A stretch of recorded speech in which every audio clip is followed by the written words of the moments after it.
ಗೆ ಬಹಳ ಅದ್ಭುತವಾಗಿ ಸೂಟ್ ಆಗ್ತಾ ಇದೆಯಾ ಈ ಲೋಕಾಯುಕ್ತ ಅಂತ.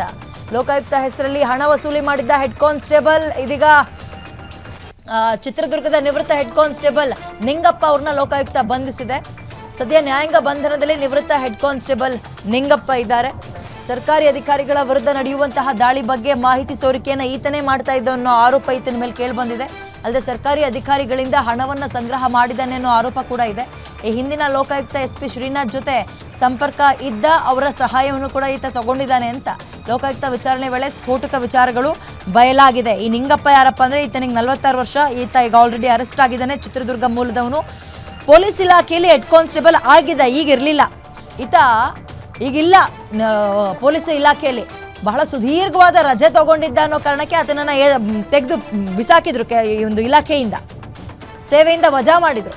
ಬಟ್ ಈತ ಏನಾದರೂ ದುಡಿಮೆ ಬೇಕಲ್ಲ, ಅದಕ್ಕೆ ಈ ಅಡ್ಡದಾರಿ ಹಿಡಿದಿದ್ದ. ಲೋಕಾಯುಕ್ತದ ಹೆಸರು ಹೇಳ್ಕೊಂಡು ಯಾರ್ಯಾರಿಗೋ ಬ್ಲ್ಯಾಕ್ ಮೇಲ್ ಮಾಡೋದು. ನಿಮ್ಮ ಮನೆ ಮೇಲೆ ರೈಡ್ ಆಗ್ಬೋದು ನೋಡಿ, ಅದನ್ನು ತಪ್ಪಿಸ್ಬೇಕು ಅಂತ ಹೇಳಿದ್ರೆ ಇಷ್ಟಿಷ್ಟು ಹಣ ಕೊಡಿ ಅಂತ ತಿಂಗಳು ಹಣ ವಸೂಲಿ ಮಾಡ್ತಾ ಇದ್ದಂತೆ. ಕಮಿಷನ್ ಗಿರಾಕಿ ಈ ನಿಂಗಪ್ಪ ಅಂತ. ಅಬಕಾರಿ ಇಲಾಖೆ ಸೇರಿ ಸರ್ಕಾರಿ ಅಧಿಕಾರಿಗಳನ್ನ ಟಾರ್ಗೆಟ್ ಮಾಡ್ತಾ ಇದ್ದ ಇವನು. ಲೋಕಾಯುಕ್ತ ಅಧಿಕಾರಿಗಳ ಹೆಸರು ಹೇಳ್ಕೊಂಡು ಕೆಲವರಿಗೆ ಫೋನ್ ಕೂಡ ಮಾಡ್ತಾ ಇದ್ದ. ಆಮೇಲೆ ರೈಡ್ ಆಗುತ್ತೆ ನಿಮ್ಮ ಮನೆ ಮೇಲೆ ಜೋಪಾನ ಅಂತ ಹೆದರಿಸ್ತಾ ಇದ್ದ. ಅವ್ರೇನು ಮಾಡ್ತಾ ಇದ್ರು, ತಪ್ಪಿಸ್ಕೊಳಕ್ಕೆ ಏನಾರು ಒಂದು ದಾರಿ ಬೇಕಲ್ಲ, ಈತನಿಗೆ ಹಣ ಕೊಟ್ಟು ಯಾಮಾರ್ತಾ ಇದ್ರು. ಈತನಿಗೂ ಲೋಕಾಯುಕ್ತಕ್ಕೂ ಸಂಬಂಧವೇ ಇಲ್ಲ ಹಂಗೆ ನೋಡೋದಾದ್ರೆ. ಬಟ್ ಈತ ಪೊಲೀಸ್ ಡಿಪಾರ್ಟ್ಮೆಂಟಲ್ಲಿ ಹೆಡ್ ಕಾನ್ಸ್ಟೇಬಲ್ ಆಗಿ ಕೆಲಸ ಮಾಡ್ಕೊಂಡಿದ್ದ. ಬಟ್ ಕಾರಣಾಂತರಗಳಿಂದ ಅವನನ್ನು ಕೆಲಸದಿಂದ ವಜಾ ಮಾಡಲಾಗಿತ್ತು, ಕಳಿಸಿದ್ರು. ಮನೇಲಿ ಸುಮ್ಮನೆ ಕೂತಿರ್ಲಿಲ್ಲ, ಏನಾದರೂ ಹಣದ ಮೂಲವನ್ನು ಹುಡುಕೋಬೇಕಲ್ಲ, ಅದಕ್ಕೆ ಅವನು ಹಿಡಿದಿದ್ದು ಇಂಥ ಅಡ್ಡದಾರಿಯನ್ನ. ಸದ್ಯ ಪೊಲೀಸರ ಬಲೆಯಲ್ಲಿ ಇದ್ದಾನೆ ಈತ. ಸರ್ಕಾರಿ ಅಧಿಕಾರಿಗಳನ್ನ ಟಾರ್ಗೆಟ್ ಮಾಡಿ ಹಣ ವಸೂಲಿ ಮಾಡ್ತಾ ಇದ್ದ. ಇದ್ರ ಬಗ್ಗೆ ಸಾಕ್ಷ್ಯ ಕೂಡ ಸ್ಪಷ್ಟವಾಗಿ ಲಭ್ಯ ಆಗಿದೆಯಂತೆ.